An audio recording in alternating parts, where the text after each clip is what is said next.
descoberta. Neurotransmissão. No início do século XX, o biólogo britânico Henry Dale conduziu uma série de experimentos para estudar a fisiologia dos impulsos nervosos. Em um destes experimentos, ele injetou adrenalina em um gato, esperando que os batimentos cardíacos do animal aumentassem, mas nada aconteceu. De repente, Dale percebeu seu erro. Era o mesmo gato em quem havia injetado outra droga para diminuir a frequência cardíaca. Este equívoco fez com que Dale percebesse uma coisa. Se uma droga podia interromper os impulsos nervosos que governavam os batimentos do coração, então a conexão entre os neurônios devia ser química, não elétrica. Dale então pediu ajuda a seu colega alemão, o biólogo Otto Loewi. Para testar a hipótese de Dale, Loewi conduziu um experimento usando 2 sapos. Ele colocou o primeiro sapo em uma solução salina.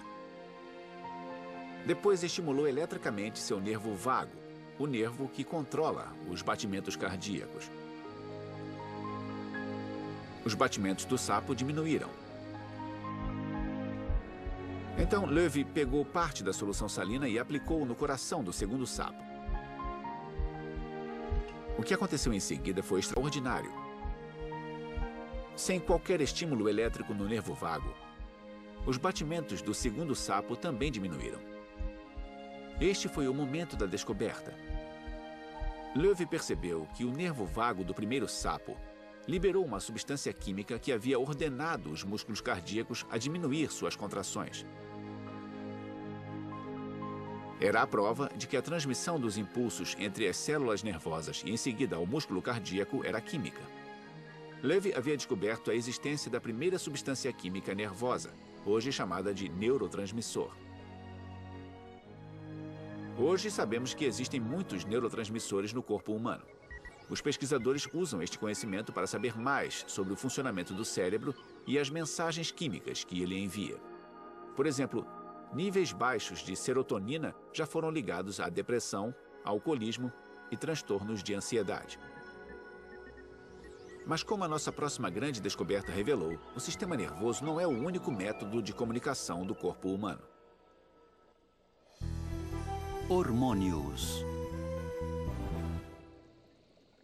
Em 1903, os fisiologistas britânicos William Bayliss e Ernest Starling estavam investigando o processo de digestão dos alimentos.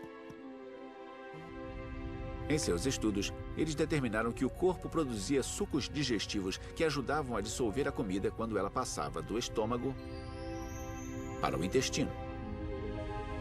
Mas o que fazia os sucos digestivos fluírem? Para descobrir, Bayliss e Starling conduziram um experimento.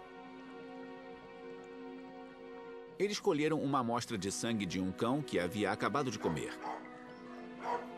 Eles injetaram o sangue em um segundo cachorro que estava com o estômago vazio. Então, uma coisa surpreendente aconteceu.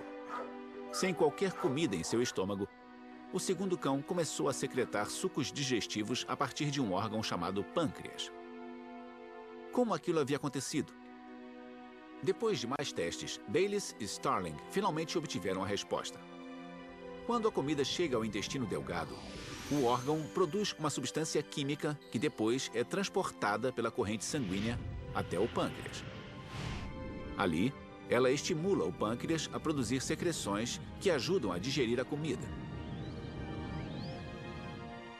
Bayliss e Starling chamaram essa substância de secretina, a primeira de um grupo de substâncias químicas que nunca haviam sido identificadas.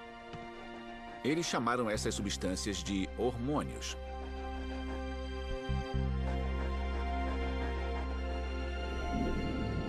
Desde a descoberta de Bayliss e Starling, mais de 50 hormônios foram identificados.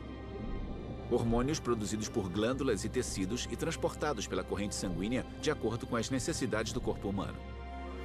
Existem hormônios que afetam o crescimento do corpo, o metabolismo, a frequência cardíaca e o açúcar do sangue. Eles até nos ajudam a nos preparar para a reprodução. O estrógeno, por exemplo, é um dos vários hormônios femininos. Ele ajuda a preparar o útero para o bebê e os seios para a amamentação.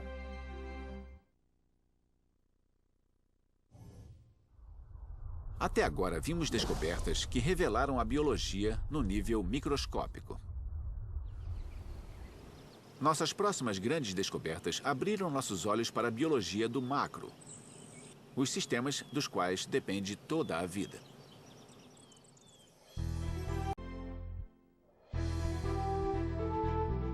Insulina. Nossa próxima grande descoberta ajudou a salvar as vidas de milhões de pessoas afetadas pelo diabetes em todo o mundo.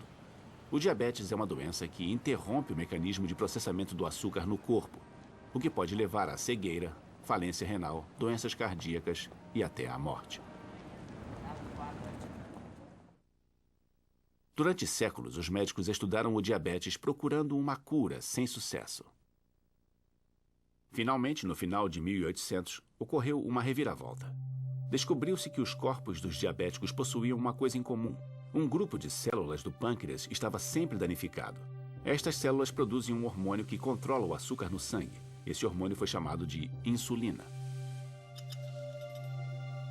Então, em 1920, houve outra reviravolta.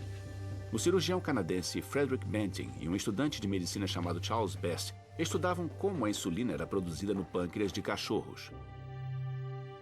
Banting teve a intuição de extrair um segmento das células produtoras de insulina de cães e injetá-lo em outros cães que já sofriam de diabetes. Os resultados foram impressionantes. Em poucas horas, os níveis de açúcar no sangue dos cães diabéticos diminuíram significativamente. Então, Banting e sua equipe se lançaram em busca de um animal cuja insulina guardasse uma maior semelhança com a insulina humana. Eles descobriram uma variedade compatível na insulina retirada de fetos de vacas, que foi purificada para um tratamento seguro. Então, em janeiro de 1922, eles conduziram a primeira experiência em seres humanos. Banting administrou a insulina em um jovem de 14 anos que estava morrendo de diabetes.